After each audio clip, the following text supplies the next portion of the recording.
हाय दोस्तों, नमस्कार। मैं हिमांशु पाराशर।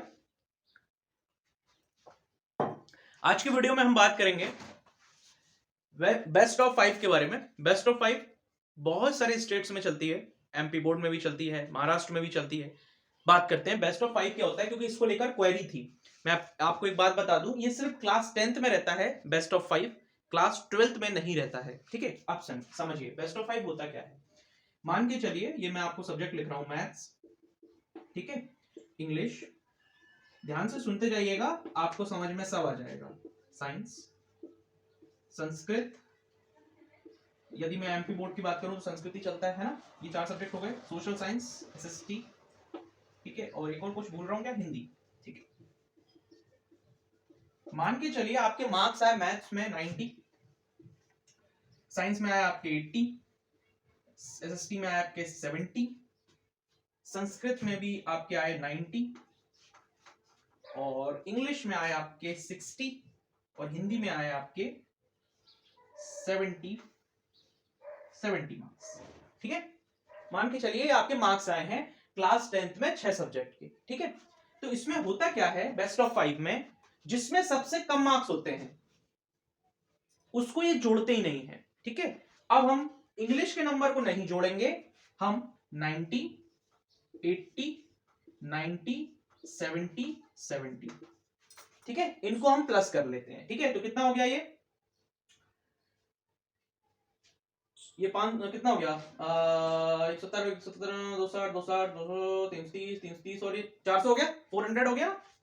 एक बार फिर से मिला ले, 140, 140, 90, 230, 230, 80, 310, 310 और 400, तो ये 400 हो गया। ठीक है, अब इसमें जो डिवाइड होगा वो 5 का होगा, क्योंकि ये 500 में से ही डिवाइड होगा। ठीक है ना, मतलब जो परसेंटेज कैलकुलेट होगी ना वो 500 से होगी। पर हमने एग्जाम तो 6 दिए थे, तो 6 एग्जाम्स का जो टोटल होता है वो तो 600 होता है। हाँ 600 होता है, पर आपका इंग्लिश जुड़ ही नहीं रहा ना, आपका इंग्लिश जुड़ ही नहीं रहा। कुछ बच्चे क्या करते हैं, इसमें 60 नंबर भी जोड़ लेते हैं, तो टोटल कितना हो जाएगा 460, तो आपकी 92% हो गई ना।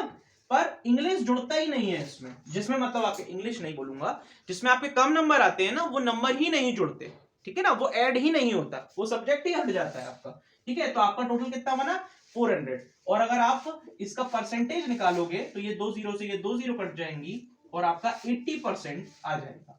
समझ गए आप, ऐसे करके आप बेस्ट ऑफ 5 में अपनी परसेंटेज निकाल सकते हैं। ठीक है, ये तो हो गई पहली चीज। ठीक है, बेस्ट ऑफ 5 क्या होता है ये मैंने आपको समझा दिया। अब मैं कुछ अपने सजेशन देना चाहता हूं।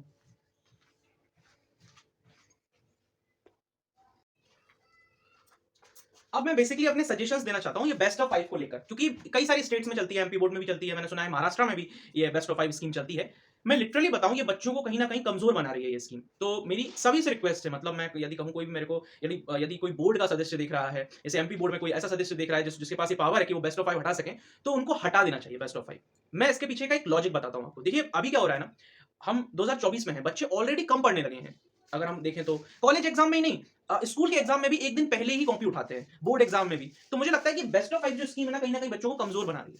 तो ऐसा नहीं होना चाहिए, क्योंकि मैंने भी 2015 में 10th की थी, तभी बेस्ट ऑफ 5 नहीं था, एमपी बोर्ड से की हुई है मैंने। तो बच्चा लड़ेगा ना, यदि उसका सोशल साइंस वीक है तो वो उससे लड़े ना। वो आप हम कहीं ना कहीं उसका अगर इंग्लिश वीक है तो वो उससे लड़े, उससे उससे जंग करे और उसको पास करे उस चीज को।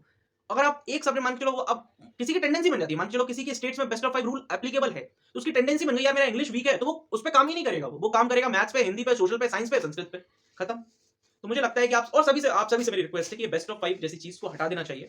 6 ही एग्जाम होते हैं, आप कंप्यूटर जीके तो ले ही नहीं रहे ना बोर्ड्स में, 10th में, 12th में, 10th की बात कर रहे हैं हम, तो इसको पूरी तरीके से हटा देना चाहिए। अब सवाल ये भी उठता है कि क्या एमपी बोर्ड में इस साल ये बेस्ट ऑफ 5 स्कीम है, तो ये इसके ऊपर ना एक बहुत बड़ा क्वेश्चन मार्क है, इसका जवाब किसी के पास नहीं है। ठीक है, एमपी बोर्ड के लिए बता रहा हूं मैं, सिर्फ मध्य प्रदेश बोर्ड के लिए। ठीक है, तो इसका 2024 में ये एप्लीकेबल है या नहीं, तो इसका जवाब मेरे पास नहीं है, मेरे पास जवाब बिल्कुल भी नहीं है, और ये आपके रिजल्ट आने पर आपको पता चल जाएगा, क्योंकि मेरे को कच्चा कच्चा थोड़ा आइडिया है इसका इन्फॉर्मेशन का, पर मैं बिल्कुल नहीं देना चाहूंगा वो इन्फॉर्मेशन, क्योंकि वो ऑथेंटिक नहीं है ना।